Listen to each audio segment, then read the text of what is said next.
Hello दोस्तों, स्वागत है आप सभी का एक बार फिर से हमारे यूट्यूब चैनल में। आशा करते हैं आप लोग स्वस्थ होंगे, मस्त होंगे और अपनी तैयारी में व्यस्त होंगे। आपकी तैयारी को ध्यान में रखते हुए हम लोग मध्यकालीन इतिहास की क्लास लाए हैं।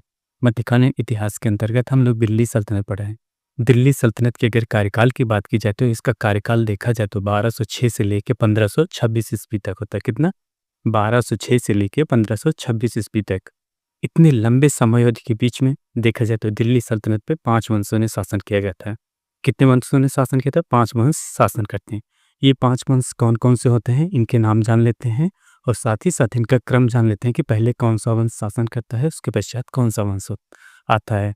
अगर आपके एग्ज़ाम में कभी भी दिल्ली सल्तनत से जैसे वंशों का क्रम पूछ ले, तो ये क्वेश्चन आपका गलत ना हो, इस वजह से ये आपको बार-बार रिवीजन कराया जाता है। इसी के साथ ही साथ हम लोग ये भी जानेंगे कि आखिर जैसे क्वेश्चन आ जाता है कि दिल्ली सल्तनत में निम्नलिखित कौन सा वंश शासन नहीं किया था, अगर ऐसा क्वेश्चन आ जाए तो भी ये क्वेश्चन को सॉल्व कर लें। चलिए हम लोग जान लेते हैं कि वो 5 वंश कौन-कौन से थे। पहला गुलाम वंश था, दूसरा खिलजी वंश था, तीसरा तुगलक वंश था, चौथा सैयद वंश था, जो अंतिम वंश था वह था लोदी वंश। दिल्ली सल्तनत में सबसे अंतिम वंश था लोदी वंश। इस प्रकार ये 5 वंश थे और इनका ये क्रम था। इन क्रम को हम बारी-बारी से अध्ययन करेंगे। अभी तक हम लोगों ने 2 कह सकते हैं गुलाम वंश के बारे में अध्ययन कर चुके हैं। आपको गुलाम वंश से संबंधित जितनी भी जानकारी महत्वपूर्ण थी वो आपको दे दी गई है, ताकि आप उसका अध्ययन करते रहें और एग्जाम में क्वेश्चन उससे संबंधित आए तो ये क्वेश्चन आप गलत ना करें। और हम लोग जो दूसरा वंश पढ़ रहे हैं, खिलजी वंश के बारे में पढ़ रहे हैं। खिलजी वंश के अगर कार्यकाल की बात की जाए तो इसका कार्यकाल होता है 1290 से लेके 1320 ईस्वी तक। कितना? 1290 से लेके 1320 ईस्वी तक है। इसके संस्थापक की बात की जाए तो इसके संस्थापक थे जलालुद्दीन फिरोज शाह खिलजी। कौन थे? जलालुद्दीन फिरोज शाह खिलजी थे। जलालुद्दीन फिरोज शाह खिलजी के बारे में हम लोग अध्ययन कर चुके हैं। उसके बाद जो कह सकते हैं कि खिलजी वंश के सबसे सशक्त या शक्तिशाली शासक या पराक्रमी शासक थे, अलाउद्दीन खिलजी के बारे में हम लोग अध्ययन कर रहे हैं। अलाउद्दीन खिलजी के बारे में काफ़ी जानकारी आपको प्राप्त कर दी, काफ़ी जानकारी आपको दे दी जा चुकी है। हम लोग उनके जो साम्राज्यवादी या कह सकते हैं उन्होंने जो साम्राज्यवादी विस्तार नीतियाँ थी, उनके बारे में अध्ययन कर रहे हैं। कल की क्लास में हम लोग देखते हैं कि कल की क्लास में हम लोग देखे थे, उन्होंने सबसे पहले जो देवगिरी के आक्रमण किए थे और उसके बाद तेलंगाना पे। हम लोग एक बार कल की क्लास को रिवीजन कर लेते हैं, ताकि हमें जो भी पॉइंट भूल गए होंगे या याद नहीं होगा उनको रिवीजन हो जाएगा। साथ ही साथ उसके पश्चात जो भी हम आज की क्लास है वो उससे कनेक्ट रहेगी, ताकि हमको समझने में आसानी हो सके। इस वजह से हम लोग कल वाली क्लास को एक बार रिवीजन करते हैं। उन्होंने देखा जाए तो पहला आक्रमण कह सकते हैं कि जो खिलजी वंश था उन्होंने दक्षिण भारत में पहला आक्रमण करते हैं देवगिरी पर। कब करते हैं? 1307 ईस्वी में उन्होंने 1307 ईस्वी में उन्होंने आक्रमण करते हैं। देवगिरी पे जब आक्रमण करते हैं, वहाँ का जो शासक होता है वह कौन था? राजा रामचंद्र देव थे। कौन थे? राजा रामचंद्र देव थे। और जो तुर्क सेना का आक्रमण कर रहे थे या तुर्क सेना का जो नेतृत्व कर रहे थे वह मलिक काफूर थे। ये जब देवगिरी पर आक्रमण करते हैं तो वे वहाँ जीत जाते हैं। कह सकते हैं कि मलिक काफूर वहाँ पे विजित होते हैं या जीत जाते हैं। उसके पश्चात वहाँ पे वह लूटते हैं। उसके बाद वे कह सकते हैं कि रामचंद्र देव के जो सगे संबंधी थे और उनको उनको वे दिल्ली में ले जाते हैं। उसके बाद अलाउद्दीन खिलजी उनके साथ मित्रवत व्यवहार करता है। कह सकते हैं कि अगर कोई भी व्यक्ति, आपको बताया गया था, कोई भी व्यक्ति दिल्ली से लेकर अगर दक्षिण भारत में शासन करेगा तो वह ऊँचा या अच्छा सा शासन नहीं कर पाएगा। इस वजह से अलाउद्दीन खिलजी ने अपनी दूरदर्शिता को नीति को अपनाते हुए उन्होंने वहाँ जो रामचंद्र देव थे उनके साथ मित्रवत व्यवहार किया। उन्हें एक उपाधि दी थी राया रयाना, जिसे परम मित्र कहा जाता था। और इसके साथ साथ एक उन्होंने उपहार दिया था, चंदो मुकुट एक उपहार दिया था। ये उपहार दिया था। साथ ही साथ नवसारी एक साम्राज्य था, या नवसारी जो गुजरात का क्षेत्र था उसको भी उनको दान या कह सकते हैं उपहार स्वरूप दिया था। ये था आपका देवगिरी। उसके बाद उनका दूसरा आक्रमण जो था तेलंगाना पे था। किस पे था? तेलंगाना पे। तेलंगाना पे वे 1310 ईस्वी में आक्रमण करते हैं। इसका भी नेतृत्व तुर्क सेना के नेतृत्व कर रहे थे, मलिक काफूर ही कर रहे थे। और जो तेलंगाना की राजधानी थी वो वारंगल थी। उसी के साथ साथ वहाँ का जो शासक थे रुद्र प्रताप देव द्वितीय। कौन थे? रुद्र प्रताप देव द्वितीय। उन्होंने युद्ध करने से पहले ही अपने आप को कह सकते हैं कि खिलजी का अधीनता स्वीकार कर ली थी। उन्होंने एक अपने आप को सोने की मूर्ति बनाया, उसमें जंजीर से जकड़ के वे मलिक काफूर के सामने प्रस्तुत करते हैं। मलिक काफूर अलाउद्दीन खिलजी के सामने ले जाता है। इस प्रकार उन्होंने अपनी अधीनता स्वीकार करते हैं। और उपहार स्वरूप उन्होंने मलिक काफूर को कोहिनूर हीरा कह सकते हैं जो गोलकुंडा की खान से प्राप्त होती वो उनको देते हैं। उसके बाद वे अलाउद्दीन खिलजी के पास ले जाते हैं और उन्होंने वार्षिक कर जो भी होता है वो देने की स्वीकृति मंजूर की। ये था कल की क्लास में। तो आज हम लोग आज की क्लास देखते हैं आखिर उन्होंने अगला आक्रमण कहाँ करते हैं, इन सब के बारे में देखते हैं। अगला आक्रमण की बात की जाए तो होयसल राज्य पर आक्रमण करते हैं। कहाँ पे करते हैं? अगला आक्रमण उनका था होयसल राज्य पे। होयसल राज्य होयसल राज्य पे उन्होंने 1311 ईस्वी में आक्रमण करते हैं। कब करते हैं? 1311 ईस्वी में। और इसकी राजधानी की बात की जाए तो इसकी राजधानी थी इसकी राजधानी थी द्वार समुद्र। क्या थी? द्वार समुद्र।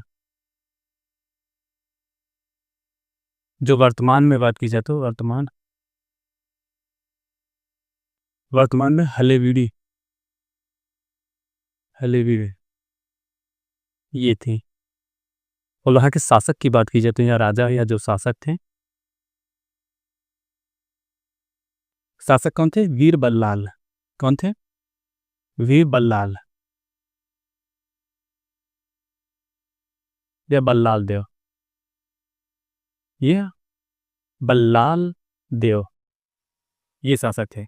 और इसके साथ साथ जब तुर्क सेना, ये कह सकते हैं कि जो अलाउद्दीन खिलजी या तुर्क सेना का नेतृत्व कौन कर रहे थे यहाँ? तुर्क सेना का नेतृत्व कर रहे थे मलिक काफूर। कौन कर रहे थे? मलिक काफूर।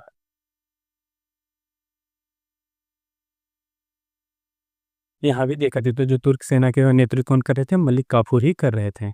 जब मलिक काफूर, कह सकते हैं कि जब मलिक काफूर होयसल राज्य पर आक्रमण करते हैं, आक्रमण करने के पश्चात वहाँ भी वही विजय हो जाते हैं या उनकी जीत हो जाती है। जीतने के पश्चात वह पहले की तरह ही उस साम्राज्य को लूटते हैं। लूटने के पश्चात जो होयसल के राजा थे बल्लाल देव और उनके सगे संबंधियों को वह गिरफ्तार करके, या कह सकते हैं कि बंदी बनाकर अलाउद्दीन खिलजी के सामने ले जाते हैं। अलाउद्दीन खिलजी यानी मतलब कह सकते हैं दिल्ली दरबार में इनको उपस्थित करते हैं।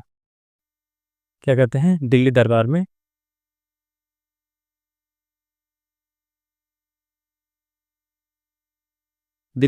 सभी लोगों के साथ उपस्थित करते हैं। क्या करते हैं? सभी लोगों के साथ उपस्थित करते हैं।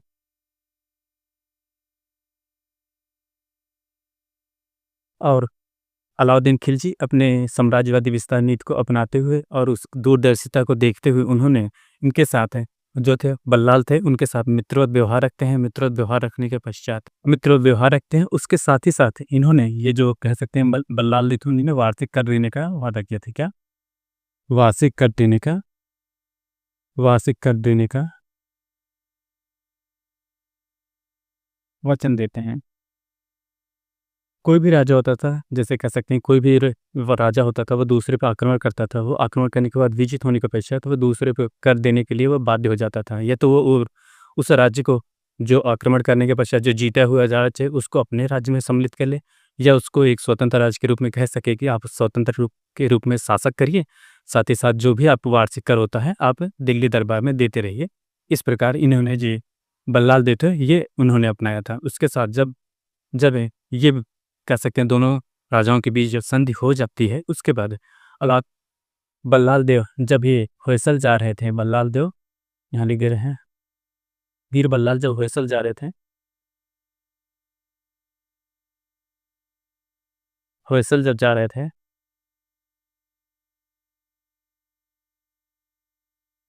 होयसल जा रहे थे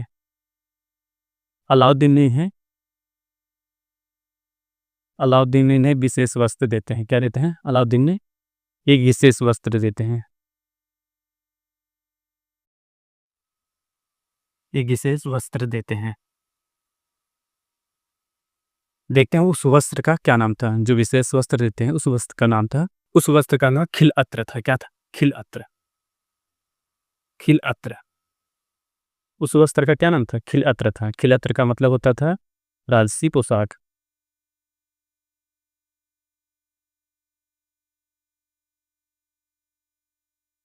राजसी पोशाक ये था राजसी पोशाक। उसके साथ ही साथ इन्हें एक मुकुट भी प्रदान करते हैं। क्या कहते हैं? मुकुट भी देते हैं और एक छत्र देते हैं।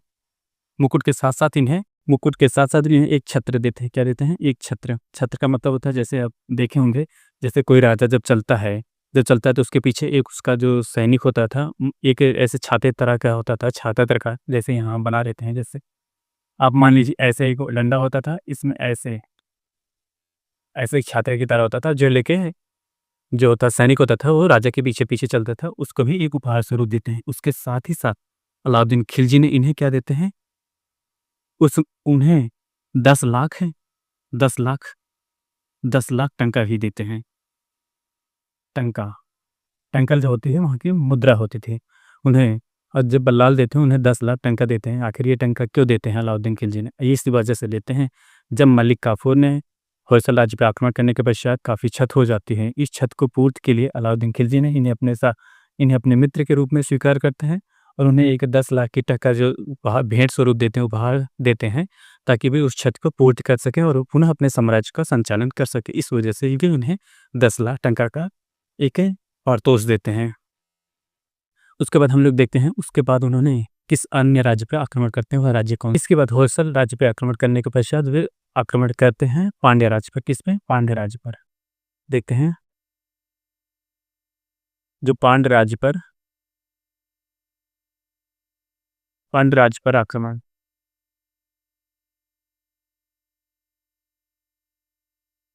कब करते हैं? 1311 ईस्वी में। 1311 ईस्वी में वे पांड्य राज्य का आक्रमण करते हैं। और इसकी राजधानी बात करते हैं, राजधानी थी मदुरई। कौन थी? राजधानी थी मदुरई। मदुरई जो वर्तमान तमिलनाडु में है। कहाँ है? तमिलनाडु में। तमिलनाडु कहाँ थी? तमिलनाडु। वहाँ के शासक कौन थे जानते हैं? शासक थे वीर पांडे। कौन थे शासक? शासक जो थे वीर पांडे। वीर पांडे जब वीर पांडे अपने कह सकते हैं कि राज सिंहासन पर आसीन होते तो उनके जो छोटे भाई थे सुंदर पांडे थे, वे इनका विरोध करते थे। विरोध इसलिए करते थे क्योंकि जो सुंदर पांडे थे वे चाहते थे कि सिंहासन पे वे अब आसीन हो, लेकिन जो ज्येष्ठ पुत्र के उत्तराधिकारी अधिनियम होता है या नियम था, इस प्रकार उसमें वीर पांडे का अधिकार था। लेकिन उनके उनसे सुंदर जो पांडे थे वे इनसे विरोध कर रहे थे कि हम इस सिंहासन पे, इस वजह से देखते हैं इसके विरोधी हम लिख देते हैं, विरोधी सुंदर पांडे थे। इसके जो शासक थे यहाँ के, उनके सुंदर पांडे सुंदर पांडे की बात की जाती है, इनके वीर पांडे के छोटे भाई थे। वीर पांडे के छोटे भाई, वे उनके छोटे भाई थे। अब उसके साथ देखते हैं, जब यहाँ पे तुर्क सेना आक्रमण करती तो उसका नेतृत्व कौन करते हैं? लगभग देखा जाए तो दक्षिण भारत में जितने भी आक्रमण किए गए, तुर्क सेना के नेतृत्व एक ही आदमी कर रहा था, वो था मलिक काफूर। कौन थे? मलिक काफूर। मलिक काफूर जब वे कह सकते हैं कि जो पांड्य राज्य पर आक्रमण करते हैं, तो जो वीर पांडे थे वे उन्होंने जब आक्रमण करने की सूचना मिलती है तो उन्होंने दिल्ली, या कह सकते हैं आक्रमण जब करते हैं, जो कह सकते हैं कि जो मलिक काफूर थे पांड्य राज्य पर आक्रमण करते हैं। आक्रमण करने के पश्चात जो वीर पांडे थे वह राजधानी छोड़ के भाग जाते हैं। क्या करते हैं? वीर पांडे राजधानी छोड़ के भाग जाते हैं। राजधानी छोड़कर भाग जाता है छोड़कर भाग जाता है और इस प्रकार है। सबसे महत्वपूर्ण बात ये होती है कि दक्षिण भारत में एक ऐसा यही राज्य था। क्या था? दक्षिण भारत में, ये काफ़ी महत्वपूर्ण पॉइंट है, यहाँ स्टार बना लीजिए। दक्षिण भारत में मात्र ऐसा राज्य था मात्र ऐसा राज्य था जो दिल्ली सल्तनत में, जो जो अलाउद्दीन खिलजी के अधीन था, जो अलाउद्दीन खिलजी के अधीन था।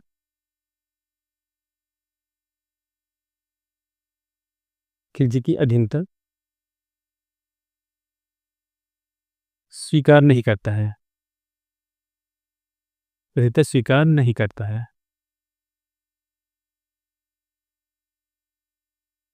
ये होता है जो पांड्य राज्य था वही एक ऐसा राज्य था जो दक्षिण भारत में अलाउद्दीन खिलजी की अधीनता स्वीकार नहीं करते हैं। बाकी जितने भी राज्य होते हैं वे सभी के सभी अलाउद्दीन खिलजी की अधीनता को स्वीकार करते हैं। आखिर इन्हों वीर पांड्य आखिर अपनी राजधानी छोड़ के भाग क्यों जाता है? वीर पांड्य राजधानी अपनी छोड़ के इस वजह से जाता है कि पहले ही उसके साम्राज्य में जो उसका छोटा भाई था वह विरोध कर रहा था।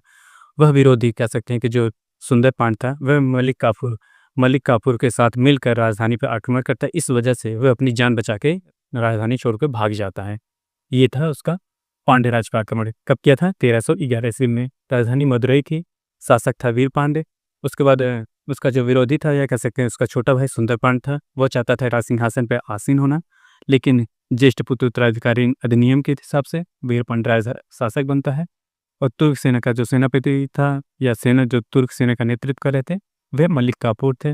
वे राजधानी पर जब कह सकते हैं कि पांड्य राज की राजधानी पर आक्रमण करते हैं तो वीर पांड्य राजधानी छोड़कर भाग जाता है। इस प्रकार देखा जाए तो दक्षिण भारत में एक ऐसा राज्य था जिन्होंने अलाउद्दीन खिलजी की अधीनता को स्वीकार नहीं करता है। तो दिल्ली सल्तनत के समय कह सकते हैं कि दिल्ली सल्तनत के समय क्या होता है? दिल्ली सल्तनत में अलाउद्दीन खिलजी के समय अलाउद्दीन अलाउद्दीन खिलजी के समय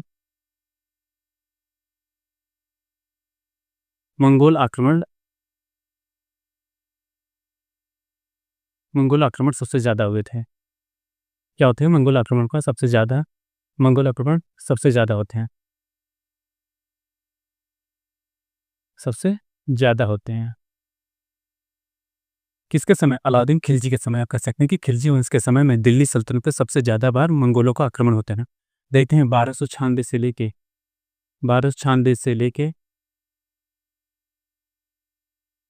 1307 ईस्वी के बीच दिल्ली पे 6 बार आक्रमण करते हैं मंगोल।